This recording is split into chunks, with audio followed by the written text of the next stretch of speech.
अब भजन बोले कि करो ही का, भजन कोई बुलवाती ना है तो बोलो ही का। माता बहने बोलियो तो ही गए हैं और न गए हैं नहीं नो करेंगे ना हम कब तक अकेले चिल्ला रहे हैं? नो करेंगे चिल्ला हमारा का जा रहा हुआ है। कल कल गए हैं, कल के बाद नहीं कहे ना तुम आओ जा रहे हो का चुनाव हम आओ जा रहे हो। देख लो सब जने मने कर रहे नो करें तुम मत गाओ ना मोट के चंद देंगे, देखो चंद नहीं भी उठ के।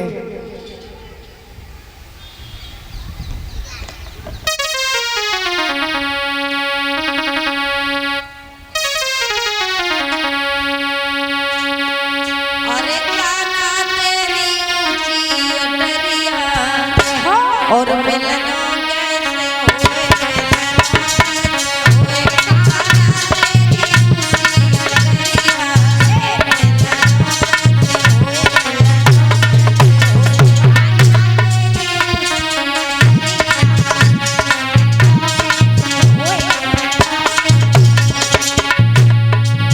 राधा कहने लगी भगवान श्याम सुंदर से श्याम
और ये 10 रुपए हमारे बाबा की तरफ से आए हैं कप्तान सिंह हमारे लिए। अरे चिट्ठिया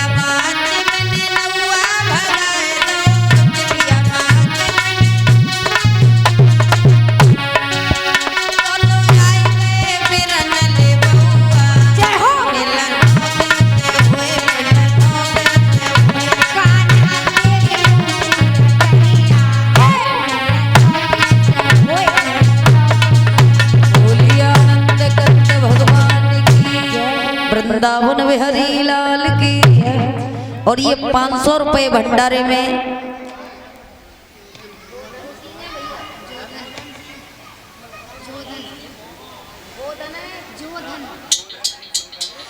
500 रुपए भंडारे में दे रहे हैं जोधन सिंह साके भोगांव निवासी। और ये 100 रुपए ठाकुर साके नगला भोज निवासी ठाकुर भैया जी की तरफ से हमारे लिए आ रहे हैं।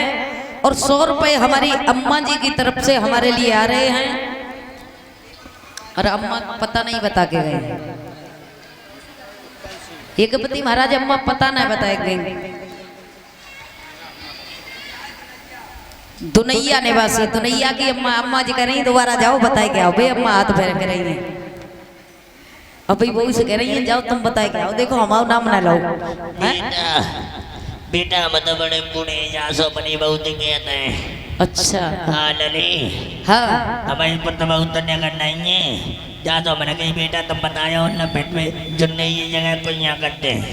अच्छा हाँ बेटा तो बोलिए आनंद कंद भगवान की। जय हो। और ये 50 रुपए राजू साग नगला दुनैया निवासी राजू भैया जी की तरफ से 50 रुपए आ रहे हैं। भगवान हमेशा खुश रखे, लंबी आयु करे, सद्बुद्धि दे। बोलिए आनंद कंद भगवान की। श्री सुखदेव जी कहते हैं कि हे राजन परीक्षित, भगवान कन्हैया ने इस प्रकार माखन चोरी की। और माखन चोरी करने के बाद भगवान कन्हैया अपने पुणे घर चले गए। इधर भोजराज कंस जो था चिंता में बैठा हुआ था। देवर्षि नारद गए और कहने लगे भोजराज कंस क्या बात है जो तुम उतरे हुए चेहरे को लेकर के बैठे हुए हो। अरे इससे पहले जब हम आते थे तो तुम एक खिले हुए पुष्प की तरह तुम्हारा चेहरा खिलता था, लेकिन आज एक मुरझाए हुए पुष्प के जैसा तुम्हारा चेहरा मुरझाया हुआ है। और समझा करके देवर्षि नारद बोले भोजराज कंस कि नारद बोले हे कंसराज क्यों दशा बिगड़ती जाती है। और दिन है बसंत के खिलने के पर कली सुगड़ती जाती है।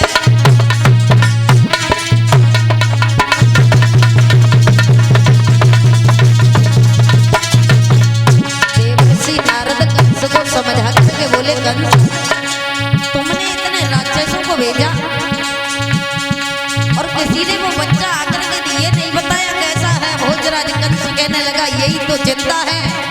अगर मुझे पता पड़ जाता किसी के द्वारा कि ये बच्चा कैसा है कैसा नहीं है तो मेरे मन में चिंता नहीं होती, लेकिन चिंता मुझे इसी बात की है कि कहीं मेरा काल उस गोकुल में पलकर के बड़ा नहीं हो रहा हो।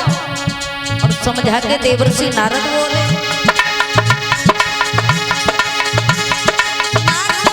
हे कंसराज क्यों दशा बिगड़ती जाती है।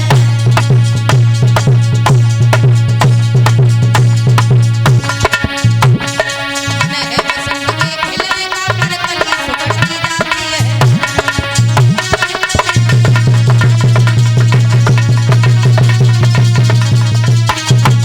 देवर्षि नारद बोले कंस कर चिंता होएगा दुश्मन की तो ढाबा बोले हराए डारो। कर रोग लगो हुए अंदर से क्यों पैदा पैदा हराए डारो।